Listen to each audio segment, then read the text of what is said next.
어근이로 문제를 수다로 풀어보는 김영성의 보수다 시작하겠습니다. 네, 오늘도 변함없이 정영준 쌤 나와주셨습니다. 예, 안녕하세요. 건치를 사랑하는 의사 정영준입니다. 네, 또 오늘 오랜만에 이제 찍게 됐는데요. 그 오늘 의대생하고 전공의 얘기를 일단 안 할 수가 없는데 의대생 재적이 상당수가 이제 유급이나 이런 상황이 된 것 같고 뭐 전공의들도 복귀를 희망한다 뭐 이런 뉴스가 많이 나오고 있는데 네. 저희 같이 하시는 그 의사 가족 분들께 직접 여쭤보신 우리 선생님이 병원 분위기 또 안 그런 것 같다고 그래요. 그래서 지금 어떤 상황인지 좀 간략하게 짚고 넘어갔으면 좋겠습니다. 뭐 제가 확인해 본 바는 이제 주로는 이제 인기 진료과 저희가 이제 항상 제가 이야기하는 뭐 피부과, 안과, 성형외과, 뭐 정형외과, 뭐 그다음에 정제형으로 불리는 뭐 정신과, 재활의학과, 뭐 영상의학, 그다음에 이제 저희 지금 서비스 파트라고 하는 뭐 병리과, 뭐 진단 검사 이런 쪽은 복귀를 희망하는 사람이 좀 많은 걸로 알려져 있고 특히 4년차 이제 들어가야 되는데 못 들어갔잖아요 작년에. 그러니까 이제 3년을 실전을 했으니까 상당히 매몰 비용이 크거든요. 그래서 이제 그런 쪽에서는 복귀 희망이 있는 걸로 지금 수요가 지금 조사가 된 걸로는 알고 있습니다. 그리고 교수님들도 그 동안에는 이제 뭐 의사사회가 되게 이 방송 들으시는 분들은 좀 그동안 아실 텐데 상당히 이렇게 좀 균등하고. 나름 그 교수님들이 뭐 전공의들이 그렇게 나갔다고 해서 뭐 다 분노하고 그런 것은 아니고 2,000명 증원에도 반발감이 컸기 때문에 전공의들을 상당히 자기 제자들을 이렇게 품으려고 하셨잖아요.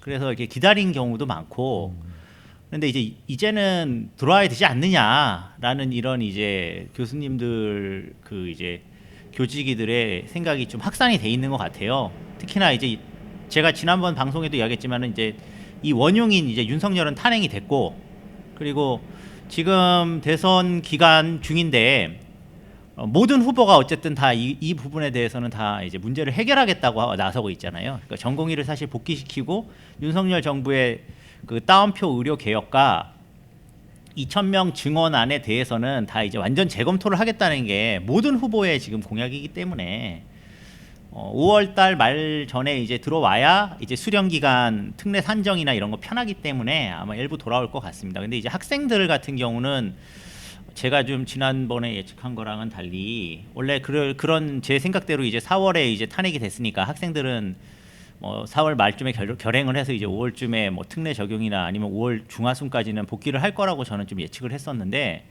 전공의 복귀가 우선적으로 좀 일부 모두는 아니고요. 이게 있을 것 같고 학생들은 어차피 쉬면은 다 아시는 내용인데 이것도 뭐 한 학기만 휴학하고 그런 게 안 되거든요. 1년을 다 쉬어야 의과대학은 되는 거죠. 예, 그 학년제지 않습니까? 그래서 그런 문제가 있으니까 이게 어떻게 될지는 이제 예상 밖으로 제 예상 밖으로 지금 더 상황이 좀 안 좋게 돌아가는 것 같습니다. 근데 이 부분도 뭐 아직 대선 전이니까 당선이 되고 난 당선자가 뭐 최대한 어떤 특례나 뭔가를 해서 이제 복귀시킬 수 있는 최대한의 학생과 전공의를 아마 복귀시키려고 하지 않을까 이렇게 예측을 해볼 수 있을 것 같아요. 뭐 어쨌든 뭐 지금 상황을 봐서 일단 분위기가 뭐 민주당에서 대선을 승리할 가능성이 높아지니까 뭐 의사들 자체도 어쨌든 민주당과의 대화, 이제 차기 정부와의 대화를 이제 그렇게 생각하고 있는 것 같은데 의협은 지금 뭐 분위기는 어떤가요? 뭐 후보들 의협도 많이 가고 그런다던데 의협 분위기는 그러니까 지금 의사협회가 이제 과거에 그 뭐 이면택 그 탄핵당한 이면택 지도부나 이런 식으로 이제 뭐 정치적으로 이제 뭐 극우 정치나 아니면 이런 것에 이제 편중돼 있는 세력은 아니고 의료 대란을 겪으면서 나름 이제 합리성을 가지고 전공의들이나 젊은 의사들의 좀 요구를 좀 받아들이려고 하는 의협 지도부다 보니까 아마 최대한 실리를 얻을 수 있는 방향으로 아마 하는 것 같은데, 근데 제가 이제 지난번에 좀 이야기했을 때는 뭐 박단 전공의 비대위원장이나 아니면 의협 지도부가 그래도 이제 그런 체계를 가지고 지도력을 좀 발휘할 거라고 봤는데 생각보다 뭐 이렇게 그립감 있는 지도력을 갖고 있는 것 같지는 않아요. 학생들에 대해서도 그렇고 이제 그러니까 이제 뭐 말로는 그렇게 하잖아요. 뭐 복귀하는 전공의에 대해서도 뭐 그들의 선택이니까 용인하겠다. 근데 이제 뭐 학생들이나 이렇게 불이익 가는 것에 대해서는 우리가 또 그래도 그거는 맞겠다. 뭐 이런 정도의 그러니까 학생과 전공의에 대한 이제 지도력을 보이는 것 같지는 않고요. 그렇다 치더라도 법정 단체니까 의사협회가 가질 수 있는 어떤 입장은 중요한데 근데 이제 작년에 어쨌든 윤석열 정부의 2,000명 증원안으로 인해서 의사 사회의 대부분은 이제 그 윤석열 이렇게 되니까 이제 자연스럽게 이제 반 국민의힘 쪽으로 가게 되면서 보수적인 상당수는 이제 지금 개혁신당 쪽 그 이준석 지지로 지금 이제 돌아선 상태인 것이고 그래서 이제 여기서 이제 정치적으로 뭐 한쪽에 이제 예전처럼 몰빵 지지하는 이런 행태를 보이지는 않는다라고 보이고요.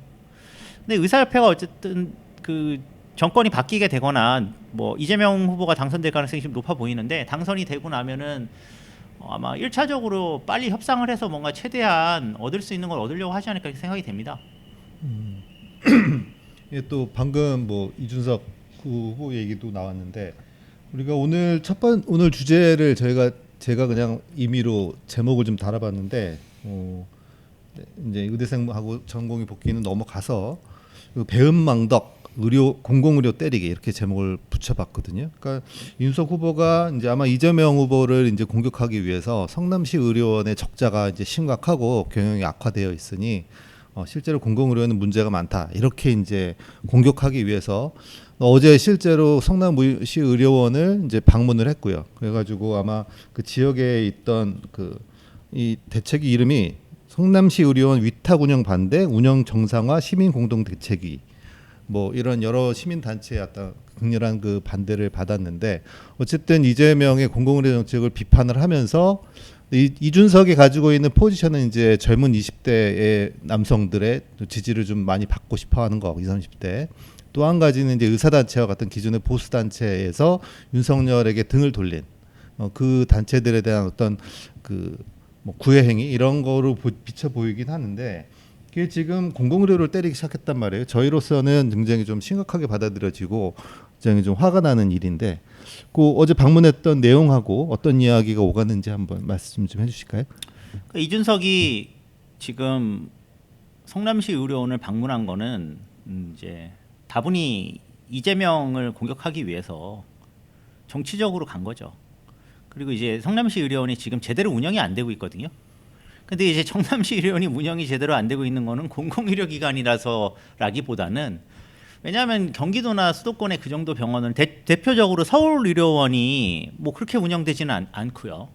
어느 정도 운영이 되고 있죠. 물론 적자이긴 하지만. 그리고 이제 보라매 병원 같은 경우는 이제 서울대병원 위탁이긴 하지만 나름 또 그 운영이 되고 있고 그리고 이제 서울시 직영 병원들도 성남시 의료원처럼 운영이 되고 있지는 않습니다. 성남시 의료원은 위치가 서울에 있는 웬만한 의료원들보다 좋아요. 그래서 그 흔히 이야기하는 대부분의 공공병원장들이 성남시 의료원은 무조건 성공할 수밖에 없는 의료원이라고 말하는 그런 의료원입니다. 근데 성남시 의료원이 엉망진창인 이유는 이제 다 아시겠지만 신상진 성남시장 때문이거든요. 국민의힘. 예, 국민의힘 시장이고 신상진 이제 시장은 국민의힘의 다선 의원 출신의 시장이지만 아시는 분은 아실 텐데 옛날에 그 2000년에 의약분업 때 그 의쟁투 의장을 해서 그러니까 쉽게 얘기하면 의사예요. 이 사람이 의사인데 당시에 이제 김대중 정부의 의약분업에 반대하는 의사 집단의 이제 투쟁위원장을 하면서 정치권에 입문한 사람입니다. 그래서 이제 의료계랑 잘 알고 있고 이 의료 문제에 대해서 잘하는 분이라고 보셔야 돼요. 서울대 의대 출신이고. 그래서 이 성남시 의료원을 이제 완전히 망가뜨려 가지고 이재명의 이제 어떻게 보면 최대 치적 중에 하나거든요. 성남시에서 그거를 이제 붕괴시키려고 하는 목적으로 1년 8개월을 지금 원장을 임명하지 않았다가 최근에 이제 임명을 했는데 임명한 원장도 이게 그 겸임 원장 비슷해 가지고 실제로 거기서 이제 이 병원을 운영하는 그런 원장님이 아니에요. 제가 알기로 퇴임한 교수님을 이제 임명을 했고 아무튼 그래서 이제 신상진 시장이 이 성남시 의료원을 망가뜨리려고 해서 완전히 망가진 거다. 그리고 이제 성남시 의료원이 개원한 시점이 2020년 7월인가 8월인데 그때가 이제 코로나 한창일 때였고 개원하자마자 정상적인 진료를 한 게 아니라 여기도 공공의료 기관이라서 코로나 전담 의료 기관으로 코로나 환자만 봤습니다. 그러니까 그 이후에 신상진 시장이 코로나 이제 그 해결되는 시점에서부터는 원장을 재임명하지 않고 이 병원을 이제 박살을 내놓은 그런 상황의 병원이니까 이 병원이 엉망진창인 이유는 사실은 이재명 때문은 아니죠. 근데 그런 것들을 다 떠나서 이재명 지금 캠프에서 4월 말에 의료 정책에 대해서 이제 제시를 했을 때 실제로 뭐 이렇게 개혁적인 정책이 나온 거는 유일하게 나온 게 이제 공공의료 기관을 좀 늘려보겠다. 그리고 두 번째는 이제 공공의대를 만들겠다. 뭐 요 두 가지 정도가 이제 쟁점인데 저는 당시에 이제 이렇게 봤거든요. 그 뭐 2,000명 증원안이나 이런 건 이제 합리적으로 해결하겠다고 하는 수준에서 뭐 국민과 이제 의료계 사이에 어떤 완충적인 그런 공약을 그냥 추상적으로 제시를 하고 본인이 어쨌든 그래도 개혁 정부라고 지금 주장을 하면서 윤석열을 이 탄핵시키고 이제 이 윤석열 이 내란 정권을 뒤엎는 이제 어떤 그래도 진보적인 나름 개혁적인 정부라고 하는 점을 드러내기 위해서는 공공의료랑 공공의대를 가지고 온 거라고 저는 봤는데 이 두 가지 다를 제시하자마자 조선일보에서 연재 기사를 쫙 내면서 이제 난리가 났었어요.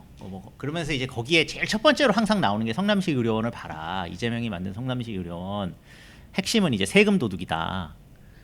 공공의료 기관 만들어봤자 다 적자다, 낭비다. 그러면서 이제 성남시 의사회에 또 이제 그 멘트를 따가지고 이제 올라왔거든요. 성남시 의사회는 사실은 이제 신상진 시장과 이제 한 몸이라고 거의 보면 되는 거지.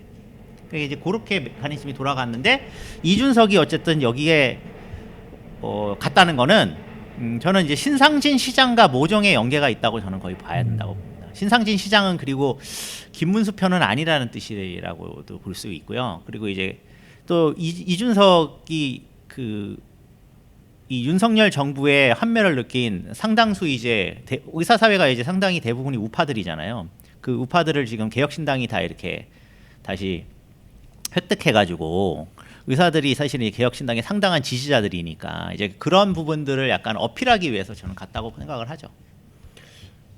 일단은 뭐 다 안다 치고 좀 말씀을 좀 해주셔서 예, 조금 보충을 좀 할 필요는 있는 것 같아요. 성남시 의료원은 아마 거기 3차 의료기관, 그러니까 병원급 이 병원이 마지막에 인하대 병원이었나요?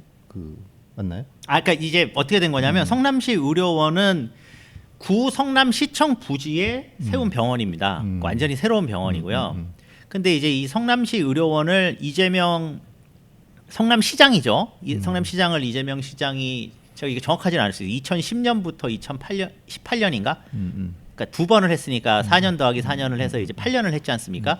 그때 이제 본인이 이제 성남시 의료원을 설립을 한 건데, 근데 이제 왜 이게 유명해진 거냐면 이재명 시장이 정치를 하게 된 이유가 성남에 이제 공공병원이 하나도 없으니까 이 공공병원 설립 운동을 하자는 운동본부의 대표였어요. 2007년, 8년 뭐 이럴 때. 그러니까 정치 입문하기 전에 지역 변호사일 때. 근데 이제 그 조례 같은 거 만들고 할 때 통과 안 되고 했을 때 이제 앞에서 시위하고 그러다가 뭐 그 위반 사항으로 아마 그 한번 법정에 끌려갔을 거예요. 그러니까 이제 본인이 사실은 성남의 공공의료 기관을 만들자고 하는 운동본부의 대표였을 때 이제 한번 옥살이 비슷하게도 한번 해보고 고통을 받아와서 그런 이제 성남 시민의 열망을 안고 성남시장 후보로 나가서 시장이 된 케이스니까 본인이 사실은 이제 경로인 거잖아요. 이게 자기가 성남시 이게 공공병원을 만들겠다. 근데 이제 문제는 이제 성남시 공공병원을 만들겠다는 운동은 어떻게 해서 기반이 된 거냐면은 성남에 이제 그 인하대병원에 그 교육병원이 있었어요. 예전에 이제 인하대학교 의과대학이라는 곳이 1985년에 이제 개원을 하면서 인천에다가 이제 당연히 교육병원을 만들어야 되는데 이 재단인 한진재단이 그걸 그렇게 안 만들고 전두환 시절에 이제 전두환은 그때 뭐 자기 멋대로 했던 사람이니까 성남에 있는 작은 중소병원을 하나 뺏어다가 한진에다 준 겁니다. 그러니까 인하대학교 운영하는 한진재단에 준 거예요. 그러니까 그 병원을 그냥 교육병원으로 퉁치고 가다가 김영삼 정부 때쯤 돼서 이제 1995년 6년쯤 돼가지고 이제 문제가 많이 생겼었어요. 신설 의대들이 그 원래 설립 조건인 의과대학의 부근에 이제 병원을 설립하는 조건들을 이제 지키지 않은 병원이 많았어요. 그래가지고 그게 그런 대표적인 병원들이 이제 지금 뭐 문제가 있어서 지금 이제 없어진 서남대학교라든지 뭐 관동대 의대라든지 많은 겁니다. 지금까지 사실. 근데 이제 한진은 어쨌든 그래서 돈이 좀 있으니까 인천에다가 지금 이제 인하대병원을 지으면서 짓고 나니까 두 개의 이제 그 교육병원을 운영할 이유도 없고 또 성남 지역에는 그 이후에 이제 분당 서울대병원이라든지 그리고 이제 성남이 사실은 이제 강남권이랑 가까우니까 그 사이에 이제 아산병원, 삼성서울병원, 일원동이랑 다 들어온 거 아닙니까? 그러니까 이제 거기 그 대학병원이라는 게 그 중소대학병원이니까 중소병원을 교육병원에서 이제 이제 이윤이 남지 않고 적자로 이제 넘어가는 시점이니까 아예 이거를 폐원시켜 버렸거든요. 그 폐원시켰을 때 그 성남의 이제 그쪽 지금 지역에 제가 지금 그 지역구 이름을 지금 까먹었는데 이 구도심 쪽에 있는 그 그나마 대학병원이었던 거잖아요. 이 병원을 원래는 이제 재개원시키려고 하는 이 병원 노동자들과 지역의 운동이 있었어요. 그 운동이 한 10년 동안 연장이 되면서 공공의료기관을 차라리 세우자는 걸로 넘어갔었고 그 기관을 만들자고 하는 운동본부의 이제 대표를 이재명 지금 이제 후보가 하게 된 거죠. 그래서 이제 이런 맥락이 있는 거예요, 성남에. 그래서 이제 이 성남시 의료원은 어쨌든 치적이 아니라 실패로 이제 몰아가야 이재명의 어떤 그 정치적 경로에 대해서도 크게 훼손할 수 있기 때문에 뭐 조선일보라든지 아니면 뭐 국민의힘이나 뭐 개혁신당 이런 데서는 이걸 물고 늘어질 수밖에 없는 키워드인 거죠. 어쨌든 뭐 이게 실제로 이제 정치 공작에 의한 거고 그런 건데 이제 이런 문제를 오늘 자기 말로 또 정치 공작이라는 말도 하고 그랬는데 어쨌든 성남시 의료원이 가지고 있는 어떤 의미가 큰데 뭐 우리가 이제 이거 보시는 분들이 항상 조금 오해하시는 부분이 있는데 병원이 적자가 나면 문제가 되는 거 아니라고 생각을 하시거든요. 그러면서 우리가 또 병원에 갈 때는 뭐 꼭 필요한 검사를 하는 건가 항상 의심하게 되잖아요. 과잉 진료하는 거 아닌가? 근데 이렇게 의심하면서 또 최대한 적절한 서비스를 제공하면서 이윤을 남기려고 하지 않는 공공병원에 대해서는 또 적자라고 우리가 요구를 하는 것은 사실은 이율배반적인 건데 공공병원이라는 거는 어떻게 경영이 되는 게 맞는 걸까요? 공공병원은 사실 다 적자여야지 정상적인 거죠. 공공병원에서 뭐 저희가 일반 민간병원처럼 수익성 창출을 위해서 행위수를 증가시키고 비급여를 많이 하고 이런 거 원하는데 왜 공공병원 짓자고 합니까? 공공병원은 대표적으로 인구 소멸 지역에 성남시 의료원은 물론 아니지만 저희가 이야기하는 건 인구 소멸 지역에 이제 사실 접근성 때문에 있어야 정주 시설로서 그 지역이 유지되니까 지어야 된다고 말하는 거잖아요. 그럼 거긴 무조건 적자죠. 왜냐하면 사람이 없잖아요. 사람이 없는데 저희가 산부인과, 소아과, 뭐 내과, 외과 운영을 하면은 환자가 많지 않기 때문에 운영이 될 수가 없죠. 그러니까 당연히 적자고. 그다음에 이제 그러면은 이런 대도심에 있는 뭐 서울의료원, 뭐 보람의 병원, 뭐 지금 성남의료원 이런 곳들은 또 적자예요. 왜냐하면 서울이나 성남 같은 지역도 저소득 취약계층이 일단 있어요. 이분들은 뭐 비급여를 한다든지 이런 게 안 되는 사람들이고 병원에서 거꾸로 뭐 공공지원금이나 이런 걸 통해서 노숙인 뭐 HIV 뭐 감염인 뭐 이런 식으로 일반 민간 병원에서 잘 안 받는 뭐 결핵 다제내성 결핵 환자 뭐 이런 사람들을 치료하니까 돈이 될 수가 없죠. 뭐 당연히 적자여야지 정상인 거죠. 만약에 공공병원이 흑자가 났다 그러면은 한번 생각을 해보십시오. 그 병원이 둘 중에 하나죠. 그 병원 노동자들이나 의사들의 임금을 제대로 그 다른 시장가로 민간 병원만큼 지불하지 않고 쥐어 짜가지고 그만큼 흑자를 냈거나 아니면 과잉 진료를 해서 흑자를 냈을 텐데 둘 다 공공병원으로서는 하면 안 되는 거고 그러면은 우리가 세금으로 그런 병원을 만들 이유가 없잖아요. 저희가 공공병원을 만들어야 된다는 거는 미충족 의료를 충족하기 위해서니까 미충족 의료는 당연히 수익성이 없습니다. 우리가 수익성 있는 진료과만 해서 지금 한국 사회 문제라는 거 아닙니까? 뭐 피부과, 안과, 성형외과 같은 비급여 진료 많이 하고 뭐 정형외과 이런 데만 인기 있으니까 지금 뭐 내과, 외과, 소아과, 산부인과 지원자도 없고 이 난리라고 말을 하면서 그걸 등치를 시켜보시라고. 이 네 개과가 메인이 돼서 돌아가야 되는 그런 병원인데 이게 적자라는 뜻이죠. 그러면 이거를 이제 해결하는 게 뭐 수가를 많이 주고 뭐 그런 방법도 있겠지만 사실은 인프라를 딱 투입해가지고 내과, 외과, 산부인과, 소아과, 응급, 외상 이런 거 하면서 적자가 나면 그냥 메꿔주는 방법도 있는 거예요. 거기에 대해서 왜 반발을 하냐는 거예요. 필수 진료과 지원해야 된다고 주장하는 사람들은 절대로 공공병원에 대해서 비판하면 안 되죠. 거꾸로 공공병원이 그런 진료과를 제대로 운영하지 않는다는 문제에 대해서는 비판을 해야죠. 신상진 시장처럼 엉뚱한 지금 성남시 의료원 처음에 개원하고 나서 나왔던 가장 황당한 이야기가 무슨 갑상선암 센터 같은 거 만들어가지고 하자 뭐 이런 이야기들을 막 그때 했었거든요. 과잉 진료의 대표적인 게 갑상선암이죠. 그렇죠. 그리고 암센터 이런 거는 사실은 이 공공의료원에서 해야 될 일이 없잖아요. 여기는 야말로 진짜 외상, 응급, 그 다음에 감염병, 그리고 제가 아까 이야기한 내과, 외과, 산부인과, 소아과 같은 필수적인 저희 핵심 진료과들 여기서 지금 뭐 피부 성형하고 뭐 점 빼고 근데 이전에 그 이전 원장이 이게 배임으로 걸렸던 게 뭐를 했었냐면은 거기 그 산소 탱크 갖다 놓고 그 술 먹은 사람들 그 성남시 간부들이나 이런 사람들 술 빨리 깨는 걸로 그 산소 탱크 넣어주고 이런 게 문제가 됐었어요. 그러니까 공공의료 기관을 공공의료 기관답게 운영하지 못한 것에 대해서 비판을 하는 게 맞지 공공의료 기관을 만든 거를 비판한다는 거는 완전 넌센스입니다. 한국에서는 특히나 한국이 뭐 유럽 국가들이나 하다못해 일본이나 미국만큼 공공의료 기관이 있는데 그런 이야기를 하면 그나마 또 납득을 하겠는데 한국은 OECD 국가에서 공공의료 기관 가장 적은 나라예요. 지금 더 만들어도 지금 그거 평균을 따라잡는 게 아니라 꼴등에서 지금 일본 수준까지 가느냐 마느냐인데 지금 여기서 이렇게 공공의료 기관에 대한 마타도를 하는 세력들은 기본적으로 이 의료기관에 대한 공격이라는 것보다 공공 서비스 자체에 대한 민영화 시도에 대한 지지를 하거나 공공 서비스가 늘어나는 것에 대해서 거부하는 척하면서 실제로는 국가 재정 자체를 긴축으로 몰아가려고 하는 그러니까 이게 국가가 정부가 뭔가 하는 모든 사업들은 세금을 쓰는 거다라고 주장하면서 작은 정부를 지향하려고 하기 때문에 이 프레임을 갖다 쓰는 거지 실제로 이게 국민들의 의료나 건강에 대한 문제로 저는 공공의료 기관에 대해서 이렇게까지 공격한다고 생각하지도 않습니다. 그러니까 뭐 철진한 신자유주의를 아직도 고수하는 뭐 국내 상황이라고 볼 수 있는데 공공병원 같은 경우는 여기 이제 뭐 보시는 분들 중에는 의료인들도 많이 계실 텐데 사실은 우리가 공공병원의 역할은 의사들이 진료를 우리가 뭐 의료의원이나 민간기관에서 하고 있지만 그거는 어쨌든 병원 문을 들어올 수 있는 사람만 보고 있으니까 그런 상황에서 공공의료를 판단해서는 안 될 것 같아요. 이 문턱을 못 넘는 사람들을 책임지고 있는 게 공공의료고 그러다 보니까 국가 예산은 거기에 투자할 수밖에 없는 거고 적자가 날 수도 있는 거죠.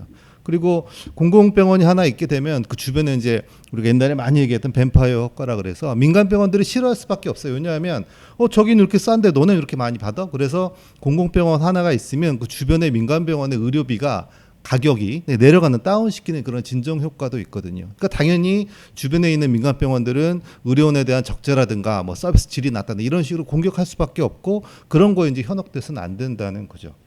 제가 하나 첨언을 드리면 저도 한 2년 정도 공공병원에서 일했는데 2개의 기관에서 일해봤는데 제가 이제 술자리에서 사람들하고 만나서 특히나 뭐 의사들이나 이 병원 상황을 잘 아는 사람들하고 이야기했을 때 공공병원이 엉망진창으로 운영된다는 거는 제가 더 많이 설명해 드릴 수 있어요.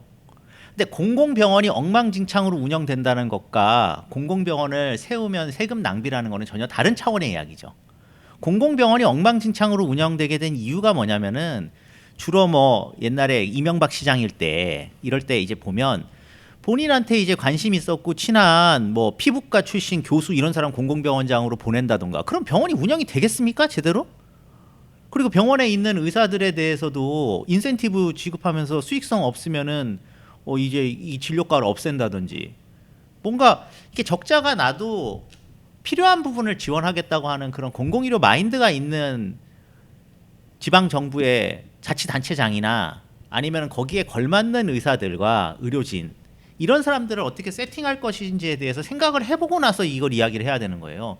그리고 그렇게 했을 때에는 실제로 그렇게 큰 문제가 발생하지 않는다는 게 경기도에 이제 일산에 있는 건강보험공단 일산병원은 물론 이제 이게 교육병원 수련이나 이런 건 이제 세브란스 병원 연계가 돼 있고 하지만 나름 잘 운영이 된다고요.